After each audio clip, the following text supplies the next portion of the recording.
I'm Angela Buckaloo, and it's time to Ask TLC. We're here to answer all your spring, lawn, and garden questions, so let's get started. Here's one from Spring Lover 86. When's the best time to prune? Great question. Pruning season is upon us. Most trees should be pruned when dormant, anytime between December and early March. Broadleaf and needled evergreens such as hollies, euonymus, boxwoods, and junipers can be pruned anytime.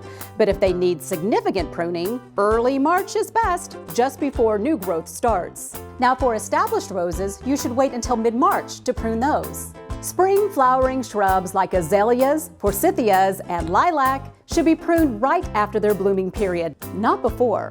Summer flowering shrubs like crepe myrtle, vitex, and butterfly bush should be pruned before new growth starts, typically from March 1st to early April. And lastly, ornamental grasses should be pruned mid-March, trimming back 6 to 12 inches above the ground to remove dead growth. All this pruning will encourage spectacular growth in the months ahead. Question number 2 from Susan Smith on Instagram. When do you recommend planting strawberries? How exciting, Susan! Strawberries prefer an early start in the garden. If you're planting container-grown specimens, March is the ideal time to get them in the ground or in larger containers like these.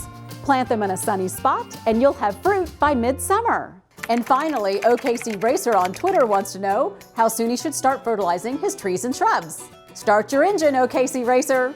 Early March is the best time to provide a much-needed boost before growing season kicks into gear. We recommend using TLC tree, shrub, and landscape food, which is formulated especially for the Oklahoma environment.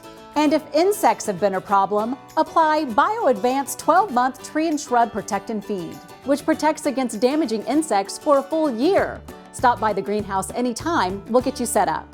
Have a question? Just ask TLC. We're on Facebook, Instagram, and Twitter. Maybe next time we'll answer your question.